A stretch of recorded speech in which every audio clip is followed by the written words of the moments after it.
Okay, so you want to dress appropriately, obviously, for school rules, dress code, because they are going to dress like they did yesterday with hoodies and all that junk and appropriate pant length and junk like that. Make sure your butt cheeks are covered. I actually saw somebody too much crack yesterday. It's gross. It was a dude. It wasn't. It was gross. So be comfortable. In other words, wear what makes you happy. But here's the thing I'm getting at with this too: is you're going to be in that gym. Climate control is not. You're not capable of controlling the climate. It's freezing. So you want to wear layers. Okay. Yesterday there was a kid in the gym in the back that was in my section. He had on shorts and a t-shirt, and he was shivering and freezing the whole time. And he kept complaining about being cold. Okay. There was another young lady, one row over from my section, but I happened to notice this and talk to her about it. She had on jeans and a hoodie or a jacket with a hood on it. Same. And problem was though, she was hot, but she couldn't change anything about it because she had nothing on underneath her jacket. Well, she had her undergarment obviously, but she didn't have on a shirt that she could take the jacket off. Make sense? So you want to have layers that you can adjust. So wear a t-shirt, wear some pants, bring a hoodie or a jacket, but you want to be able to remove or add if you need to. Make sense? So that's comfort. What you don't want to focus on is the fact that you're freezing or you're sweating and hot. Okay? You want to be able to focus on the test. These are all preparation before you get there. Okay? And these are important things. Last but not least is right here, the mentality, mindset when you walk in the door. Don't go around to your friends and be like, I'm going to fail. Or I don't know this. I'm not going to do very well. Come in with the mindset, I'm going to do the best I can. You may not think that you know everything, that's fine. You don't have to know everything. You just have to be able to take a test, look at the test, and try to find the right answer. And sometimes you may not know for sure if it's the right answer or not, but you can at least narrow it down and get close. If you can narrow it down to 2, it's a 50-50 chance of you getting it right. But part of that's here. It's mental. So come with the right attitude. Okay, let's talk test now. So the first thing that you need to do when you get to the test, after they say go, is you're going to write. And that was what I was talking about a second ago. These are things I quote and call the can't forget. Things that are big processes or things that are big important topics that you may want to write down ahead of time that you don't want to forget. So when I was just going through and reviewing with you a minute ago after we finished the packet, I asked you a bunch of questions. Those are some can't forgets. Pro, no, you, yes. IP, Matt, C. Katy Perry came over for great spaghetti. Okay, the formulas or a formula for like cell respiration or photosynthesis. Remember, if you have one, then you have the other because they're reverse of each other. Maybe you write down the things that help you remember protein synthesis because that's a big thing. Anything that you feel like you don't know now, that's something you can study tonight and write down briefly, real quick tomorrow on the test. Okay, that's helpful. To go along with this sometimes on the test, a lot of times I'll ask you like 1 or 2 questions on a topic, maybe 3 or 4, depending on what it is. But you can tie those questions together too. If you answer 1, let's say you know number 32, you know it for sure, like you never forgot it. So like a pro, no, you, yes question. But then they ask you another one later on, like on 45, that you don't know, but it's cell related, and it's something related to pro, no, you, yes, but it's not that simple. You're not asking if it's eukaryote or prokaryote. You're asking a more complex question about a kingdom maybe. Well, if you know that kingdom has a nucleus, you know that it's a eukaryote, right? And you can narrow it down to 4 choices. You can narrow it down to plants, animals, protists, and fungi.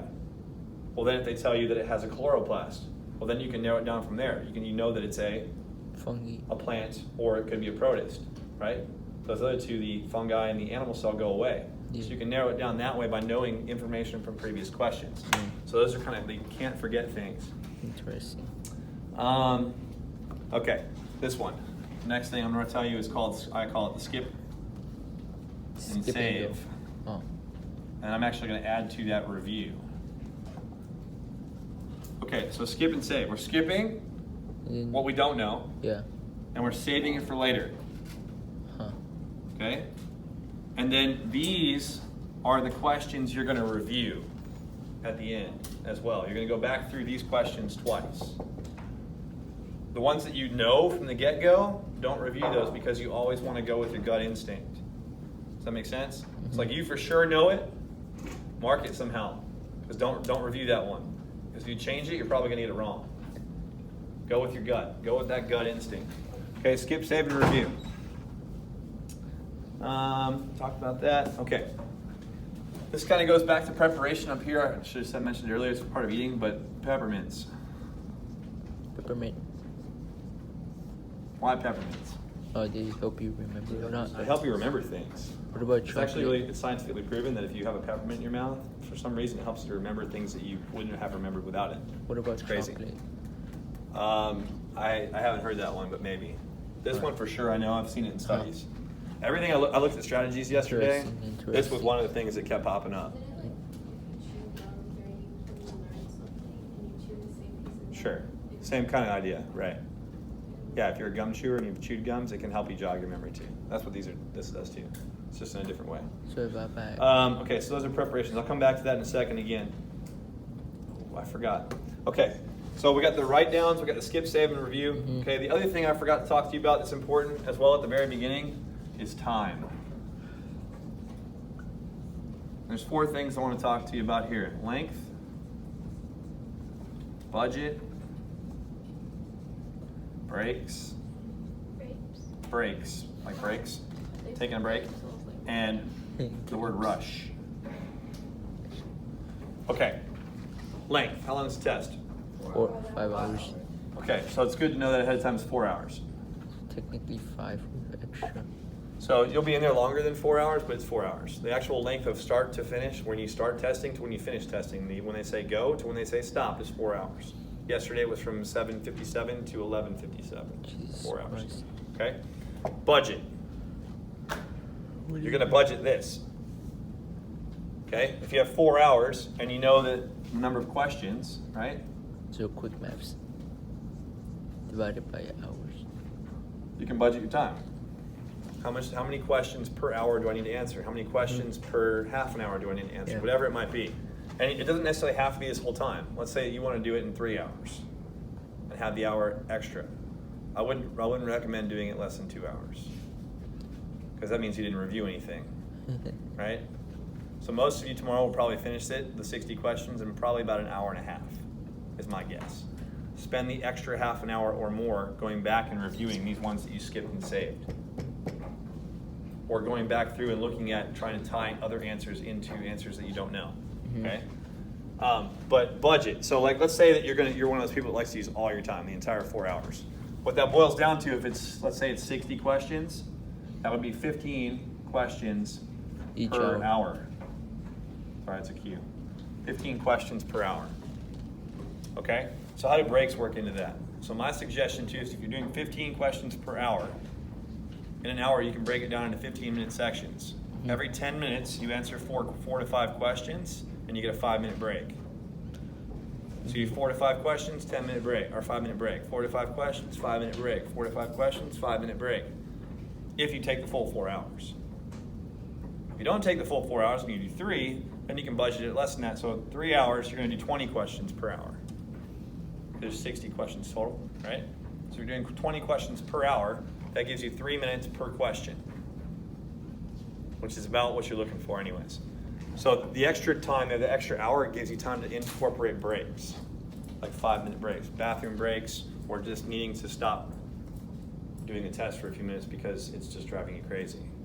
The other way you can take a break is bubbling. Like some of you guys, if you're bubbling as you're going, like you're answering a question and bubbling, you're answering a question and bubbling one at a time, don't do that. Write your answers in the booklet, do 10 questions or 5 questions, then go bubble those 10 questions. That helps you with breaks. Make sense? So you're focused on the test for 10 questions, and you bubble 10 questions. Because that bubbling is taking your mind off reading. You're not reading anything, you're just bubbling. Okay, so you're kind of refocusing yourself into different tasks. And so you're not just constantly stressed out about answering questions. Okay? And then you can do your bathroom breaks and whatever. Bathroom breaks are hard because you're in a big, giant environment. There's 30 kids for one pass. It's a wait. So that's the hard part, is the bathroom breaks. Okay, and then rushing. When do you want to rush? Whenever there's only 30 No, you don't. minutes. Don't rush, please. I'm Take your rush. time. You have 4 hours. No Plenty promises. of time. Plenty of time. Okay? Think about it in here. When we take a test, you guys usually do about 25, 30 questions, and it usually only takes you what? About less than 30 minutes, sometimes 40 minutes max. Some of you guys go the whole period, but most of you guys are done in that time frame. So you've got, that's quick. You guys can do this in a fast-paced time, but we don't want you to do it fast. We want you to take your time, look at your stuff, and be successful. Okay, I'm gonna move forward.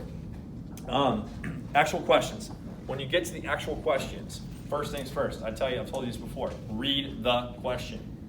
So in other words, the sentence that ends with the question mark, or the sentence that tells you what you're trying to find, discover in terms of your solution. Mm-hmm. Then, if you need to, go back and read the other information. If there's a graph or a chart, where does the answer come from? The graph or the chart. Okay, make sure you look at your graphs and charts and read them.